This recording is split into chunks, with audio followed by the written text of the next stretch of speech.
Welcome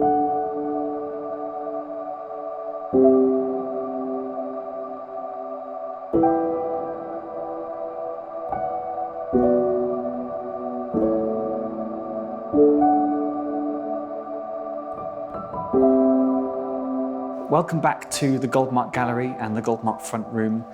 We're here for what I think is our third summer exhibition, a fantastic blockbuster show of abstract paintings by the veteran artist Graham Boyd. Now, at Goldmark, many of the artists who we stock, who we've worked with over the years, have in some way dealt with abstraction, incorporated abstract elements into their painting. But I think I'm right in saying that this is the first time that Goldmark has taken on a purely abstract artist and represented them. You'll see from this back wall, Graham Boyd, A Retrospective is the title of the exhibition. And for Boyd, that's quite a long time of retrospection, because at 92, 93 years old, he is still painting with the same energy and verve as he always has done. There's a great number of paintings in this show, and spanning a very large amount of time. If you come with me over here, we've got earlier pieces like this very sort of structured, programmatic painting over here from the 1970s, very much sort of in the kind of ilk of op art, people like Vasarely, Bridget Riley, but then much more gestural work from a whole range of periods in his career, right up to some paintings that were made in the very last year. Abstract art is a really difficult thing to talk about, because immediately you are straight in at the emotional level, at the sensory level. It's in a show like this that things like biography of the artist, backstory, subject, they all slip away. And what you're faced with instead is the immediacy of paint, of colour, of texture, of scale, of composition, of shapes and forms. And compounding that, many of these things are quite psychological. They're very personal to us, colour especially, which you'll see an awful lot of in this exhibition. Something very personal, very resonant, very much touched, tinged by our own memories, our own pasts, our own feelings, our sort of immediate emotional responses to things. So that makes this an exhibition that's going to be difficult for me to walk you through. They're certainly not paintings that I'm going to try and explain to you. But as we go along, try to take them in, enjoy the colour of them, take them at face value and see what happens to you. As we took these paintings in and set this show up over the last few months, they've certainly grown on us. Things have sort of started to emerge that we didn't see in the first light. These are very much paintings that take their time. There are a couple of things that will be immediate as we walk around this exhibition. For one, the colour, the sheer force of the colour shining off these canvases is really quite powerful, especially on this lovely muted background. These paintings are just sort of jumping forward and really sort of glistening with beautiful, beautiful colour in the paint. You'll also see, as we get up close to them, the textures in them. And many of these paintings have a real kind of three-dimensional quality. They're almost sort of paintings in relief. And we'll see in some of these that Boyd really plays with that idea, with flat surfaces, with raised areas of very thick paint. You can see just on this canvas alone the sort of difference between these very lovely out of sort of focus mottled colours that have been put on the canvas first, and this very thick, cracked textures of paint.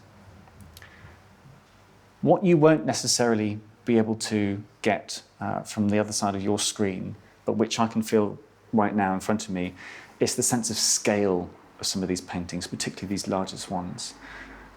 They completely overwhelm you. What you see at first as a sort of large overall picture starts to envelop you as you come closer to them. And there's a lovely way that Graham Boyd has played with some of these larger paintings, with the way that the paint moves around these larger canvases, that gives it a sort of haloed effect. And the closer you get, the closer you're drawn into this beautiful colour, they almost start to cocoon you in their beautiful warmth, their colour, their sort of glorious celebration of paint. You wouldn't think it, looking at enormous paintings like these, that Graham Boyd started life, his artistic career, as an illustrator. It was largely illustration that he did at college. Really, the paintings that we're seeing here, and this whole career dedicated to purely abstract art, began with his first travels abroad. He was taken to Africa immediately post-war, when he was posted after the Second World War.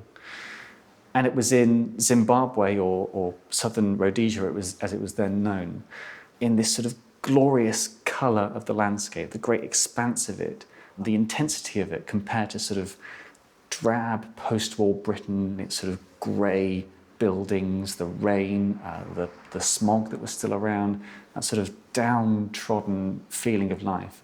It was in Africa, away from that world, away from the British art establishment, away from other painters, that really Graham Boyd first enjoyed the medium of paint, first got a feeling for what it could deliver for him, and also first got a feeling for what could be abstracted, what he was seeing in the world around him that he could take into his own paintings.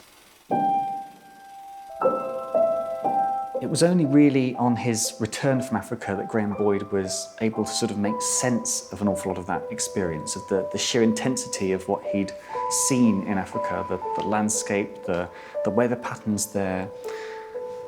But it also gave him, when he returned to the UK, a feeling that in a country where colour was still sort of looked down upon, where we still wanted to tone things down, that the sheer force of colour was something that was really important to him, that he would try to bring out in his painting for the rest of his career.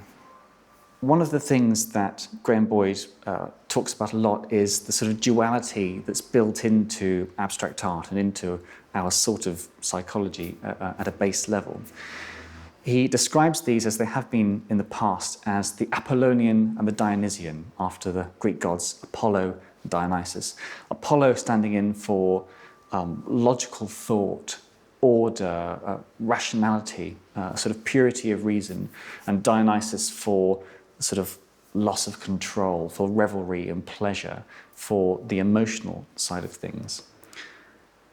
And there's a duality there which is very central to the way that he approaches abstract art. There is a need, on the one hand, to sort of control things, to have a sense of structure, a sort of underlying order to what's there on the canvas, which is always being sort of goaded by this other half, this half that wants to take risks and explore, take chances, see where things go, and enjoy the sort of pure sensory elements of getting paint onto a surface. I think you can see that on a fantastic large canvas like this, with these great swathes of paint that are almost like waves of water around here, this sort of crashing froth of water on the coast. I think there's one thing worth pointing out, though. It's always tempting when going around an exhibition like this, and when you're faced with purely abstract work, to start to talk about things that you recognise in a painting like this, like I've just done, talking about this paint as if it's the motion of the waves on the sea, the sort of rolling crests of foam that you get as waves crash inland onto rocks. But it's worth pointing out that while Graham Boyd's work is always drawing on what he's seen in the external world, what he's seen in the patterns of the way the world works, whether that's weather or the movement of animals or the changing of seasons, the sort of growth and decay in the natural world, his paintings are purely abstract. He's taking those qualities, taking the feeling of many of those things that he sees and finding them in paint. It's very tempting to try and overread into paintings like this, rather than simply let them have the same effect on you that you might get standing on a cliff and watching waves crashing in.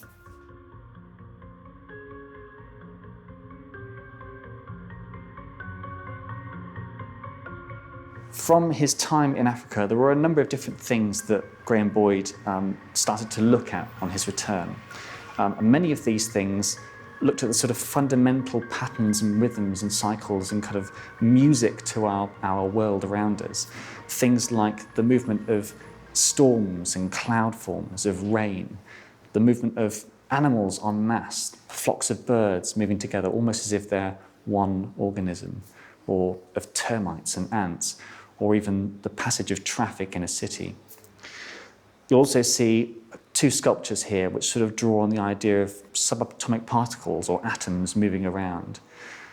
And like many abstract artists, he's taken an awful lot from the scientific world of discovery of this subatomic level, the elements of chance and uncertainty and unpredictability. Chance has become hugely important to Boyd's work. It's taking risks, letting paint do what it wants to do rather than trying to control it, which has allowed him at times to make breakthroughs when things haven't been going his way, or to find new ways of exploring things. Often, he says, it's very easy to fall into a pattern of familiarity, and even a good painting, you realise halfway through making it, you've made similar paintings before. It's by letting the paint do its own thing that often gives you that springboard to leap into whatever the next chapter of work is. As well as chance and unpredictability, the nebulous movement of things, you'll also see fundamental to the way that Graham Boyd tries to make paintings that engage us, that intrigue us, is his constant searching for opposites and for contrasts and playing with those. So you look in some of these paintings behind me, we've got again that fantastic thick texture of paint. The beautiful way that colours are being blended into one another here. And you have these very different surface qualities between this super flat background and this blend of paint, these very large gestures with smaller gestures. This constant switching from shallow to raised. You'll see that especially in this smaller picture just next to me. And what's fascinating actually about this show is how much these smaller works really hold themselves next to much larger. This is a really clever use, I think, of relief in this painting. It's so tactile. I want to go in and feel the surface of this thick paint that's starting to sort of smear together, and you get these beautiful striations of colour compared to these areas which have been what looks like maybe masked off, so that the paint's been allowed to sort of catch itself. And you get this wonderful raised edge here. It's very sculptural, treating paint just like it's a physical, tangible material to be enjoyed for its material qualities. The other major thing that you'll have seen is Graham Boyd's use of colour through this exhibition. We've got some more texture on this fantastic painting behind me. But colour is constantly on his mind, and you can imagine for good reason. One of the great paradoxes at the heart of painting is that paint is at its purest when it's in the pot, when it's not been opened yet, when it's come straight from the manufacturer. And the more paint is mixed, the more colours are brought together alongside one each other, the more the power of that pigment is diminished. And that's the great struggle for a painter like Graham Boyd, who wants to use colour, who wants to exploit different colours, balance them against each other, bounce them off one another. Trying to hold that balance is that the more he works with them, the more that intensity is going to be lost. It is the opposite of light. Light, the more colours you have brought together, the closer you get to pure, bright light. Paint, the more paints you put together, the closer you get to a muddy mess. So the fact that Graham Boyd is balancing colours as strong as the ones that he's using, as far away from these primaries that we're used to, is a real testament to his use of colour over a number of years. Because of the way our eyes work and the way they receive light, and also because of the dimensions of paintings and the fact that they are physical objects, they're not purely abstract things, they are real, tangible things in this world. Where you put paint and how you put paint on the canvas is always going to affect that colour too. One of the things that Graham said to us when we were filming him recently is that purely whether colour is found at the top or the bottom of a canvas can greatly affect its strength. Colours at the top tend, no matter what you do with them, to try and recede. So you've got to always keep that in mind as an abstract painter, working with colour, trying to balance things off one another, that you're also working against the physical qualities of that paint. You're working against the laws of physics. I think that's sort of evidenced in a painting like this, with this fantastic, deep, rich red colour at the bottom here, and this orange that's just peering through this purple, sort of shadowy colour up here at the top. You get this feeling of sort of light changing to richness and depth down the surface of this painting. This wonderful effect of the colour, which is also balanced off by this thick, encrusted surface here, which almost looks like it's been made with a grit of some kind, almost like when painters from the Roman times were mixing marble dust into their fresco paints.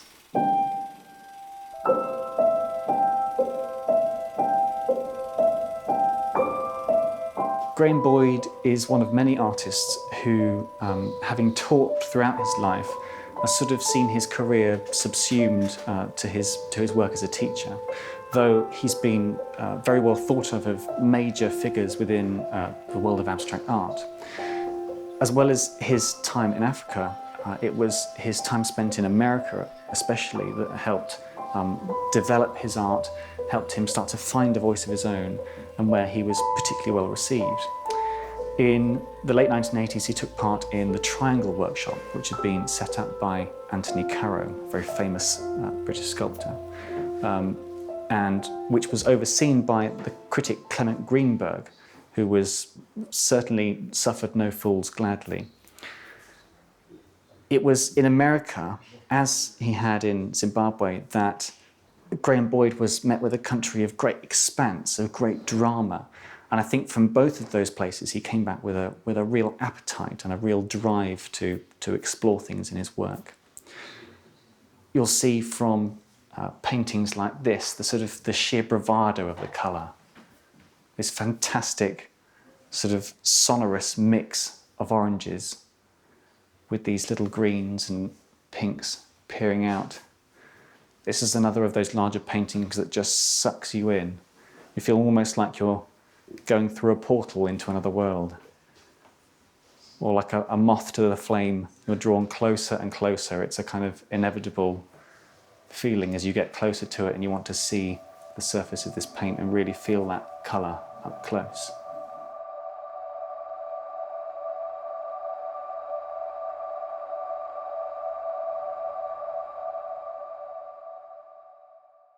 I think that Graham Boyd's work, and we've seen a great breadth of it in this exhibition, just behind me, another of those much more structured paintings playing with order compared to this canvas directly behind me, which is sort of chaos incarnate.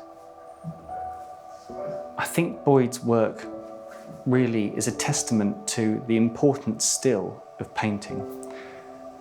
Human beings have been painting for many thousands of years, and yet somehow, for some reason, it still remains as evocative, as powerful, as engaging as it always has. Somehow putting pigment on canvas or board can still evoke as powerful feelings and memories and thoughts and responses as it always has done. And yet these paintings feel incredibly modern.